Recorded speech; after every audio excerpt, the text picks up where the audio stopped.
That was a nice one. Okay. I'm out here. Uh-oh, Richard. Oh, wow. Wow. Will Smith just smacked the shit out of me. Keep my wife's name out your fucking mouth. I'm going to, okay? Okay. That was a greatest night in the history of television.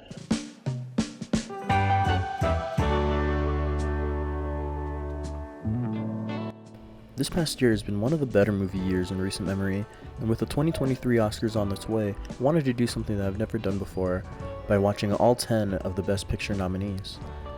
Every year before this, I'd watch a handful of them, and by the time the Oscars were on, I'd root for the ones that were my actual favorites without actually giving the movies I haven't seen a real chance.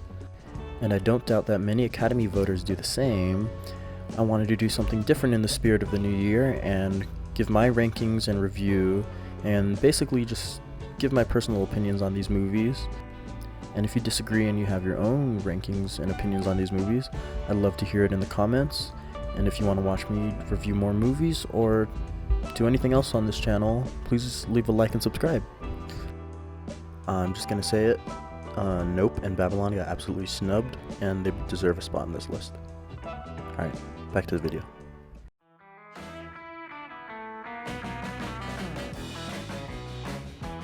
One of the most talked about movies this year was Baz Luhrmann's biopic on Elvis.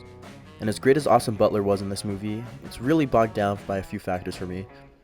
The main factor why I don't like this movie is Tom Hanks. I mean, look at him.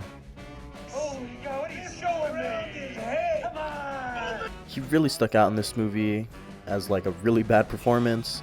I get that his character had an accent. I get that he's supposed to represent everything we hate in the music industry and is a real character in Elvis's life, but I really couldn't stand watching him.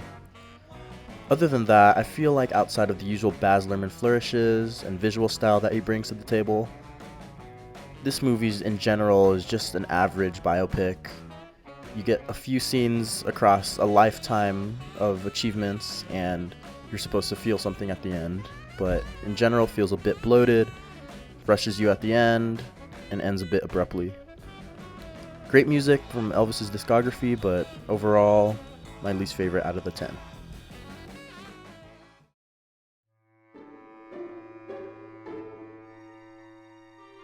Triangle of Sadness is a satire on the rich and focuses on the power dynamics between the rich and their service providers. The classism is represented by the crew members on the ship and the way they interact with the guests.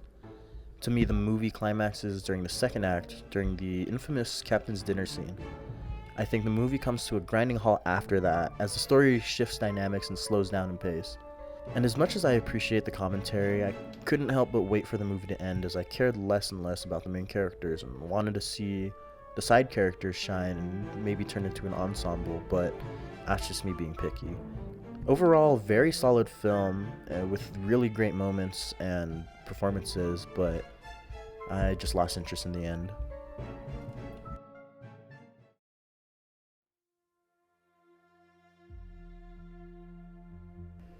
Women Talking was the last movie I had to watch for this list, and honestly, I was not looking forward to watching it. From how this was marketed, thinking this would be a period piece, and hearing how badly this bombed financially, I was just immediately pushed off from the outside looking in. But after seeing this, I can gladly admit that I was wrong for judging this movie. And honestly, movies like this are part of the reason why I wanted to do this list.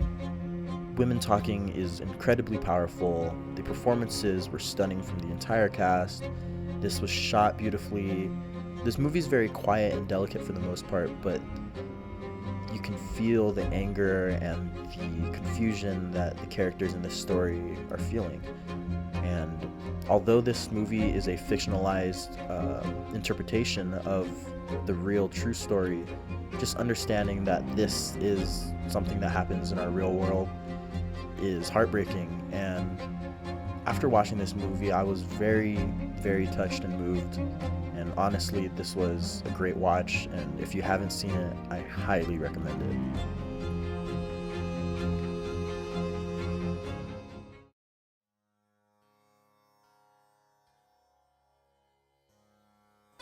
Avatar: The Way of Water is something that I thought I would not at all be interested in until I had to make this video. But man, was I wrong again. Truthfully, I didn't think the CGI or just the world of Pandora would be something that I'd be interested in watching again, but I'm glad that I got to see this in theaters because this is very much an experience. Technically, this movie's incredible. The amount of hard work and finding out that they really just shot this in an empty warehouse for 3 years is just insane to me. And the fact that James Cameron's able to put his vision and really work and push the boundaries of filmmaking is really impressive to me. The story itself, although pretty lackluster, has a lot of great moments. I mean, in general, I feel like this story is a retread of the original, but this time just with water avatars. But overall, just keep an open mind if you're not really into the CGI stuff like me, and honestly just appreciate the technical achievement that is Avatar 2.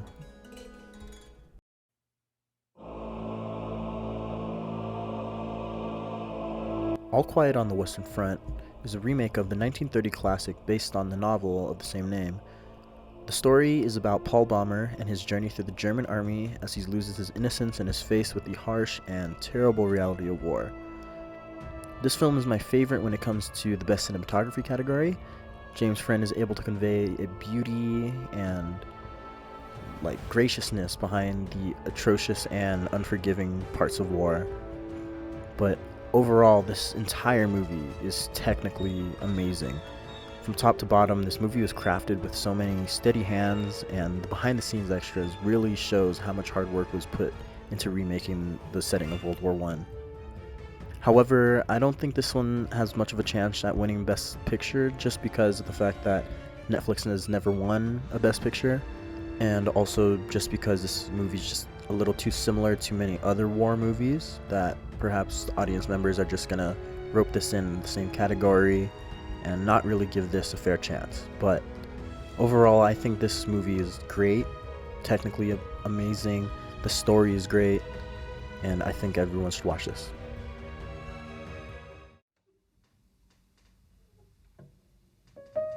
We've made it to the part of the list where any of these top 5, depending on how I'm feeling that day, could be rearranged and could all be number 1. But right now, The Fabelmans is at number 5, and it is Steven Spielberg's semi-autobiographical film about his relationships to movies and how his adolescence has shaped him into becoming the filmmaker he is today. I thought this film was very touching. It feels extremely personal and specific, yet I felt that many of the scenes between him and his parents and even his friends were extremely approachable and relatable, and I feel like many aspiring filmmakers will be able to relate to many of the scenes in this movie.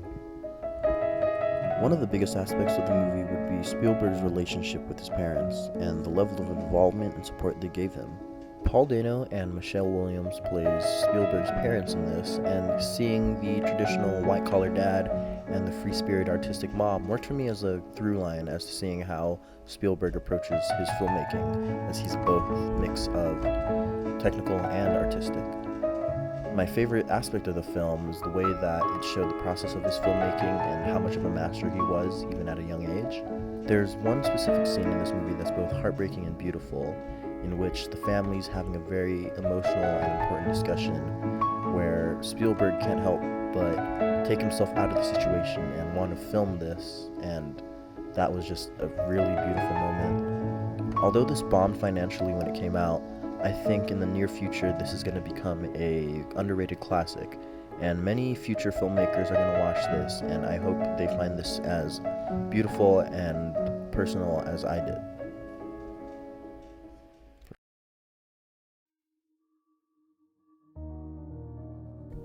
Going into this, all I heard were positive reviews on the story and performance, and honestly I thought Lydia Tarr was a real person, so you can see how well marketed this movie was.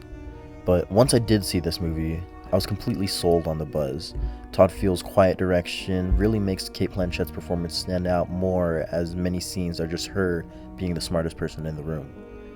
The movie does a great job at showing the contrast between the traditionalist in Tar and the ever-growing new world of media where eyes are always on her and she is expected to live up to the highest standards.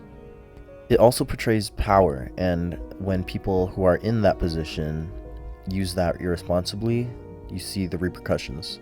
As the movie goes, Tar slowly loses her grasp in reality.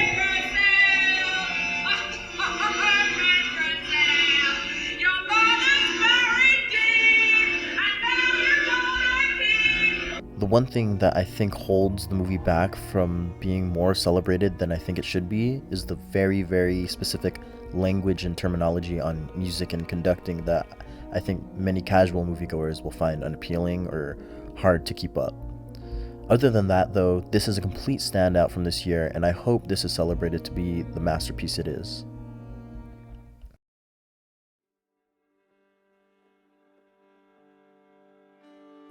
Now, who would have thought that the simple premise of one friend deciding not to be friends out of nowhere would make for one of the best movies of the year? The Banshees of Inisherin is both heartbreaking and hilarious at times, and Martin McDonagh is really able to find the humor in some serious moments. The movie has many moments of foreshadowing, and for example, the initial unfriendship coincides with the Irish Civil War happening in the distance, and the Witch of the Village, who everyone avoids, often foretells many occurrences that is to come later on in the story. Many scenes show characters at the cliffs of their town looking out onto the world as they think about their place in it and question who they are. The film really shows the mundane life that these characters live in, as we only visit 3 to 4 locations throughout the entire movie, showing that these characters long for something more, but they'll most likely never leave the comfort and the security of their village. Overall, this movie blends many tones seamlessly and is one of the most emotional of the year. Top 3, for sure.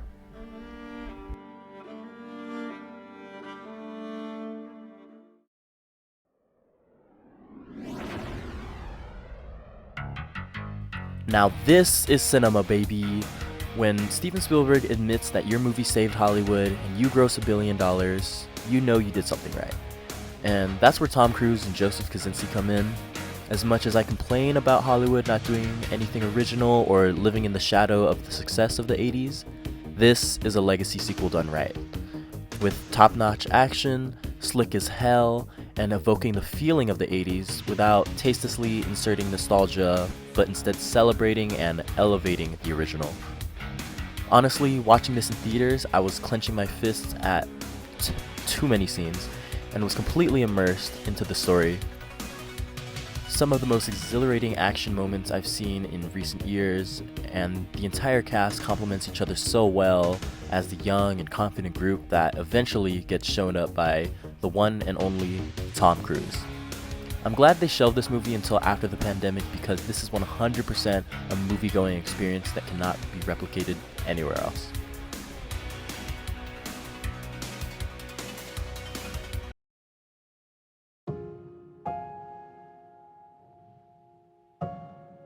Everything Everywhere All at Once is exactly what the title suggests. A blend of sci-fi, action, kung fu, comedy, surrealism, drama, but above all else, this movie is about family. Beneath all the craziness of Everything Everywhere is a mother-daughter story about generational trauma and moving past that, and being able to celebrate each other without the expectations that you thought you had to put on one another. With an absolute balls-to-the-walls premise, Michelle Yeoh, Ke Kwan, Stephanie Sue, Jamie Lee Curtis, and James Hong all trusted in the vision of the Daniels, and were able to bring out a lot of humor, sadness, and seriousness into their performances. Going into 2022, this was one of my most anticipated movies, and seeing it bloom into the Best Picture frontrunner was actually something I was not expected to see, but I'm so glad it is, because this was the one movie that got me to cry, like ugly cry, in the theater. And it was a scene with no dialogue, literally just 2 rocks talking to each other, and I had to read it. An insane movie, but with a very grounded central story. This is my pick for the winner of Best Picture.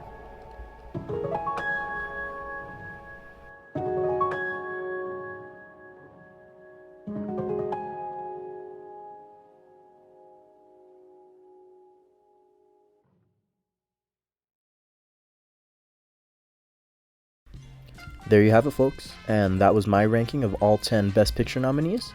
Of course, at the end of the day, the Academy is all about who you know and how good you are at schmoozing. And besides, I'm not at all worried about the outcome of the award. It's not like the Oscars have ever been known to have any controversy around Best Picture, right? Right?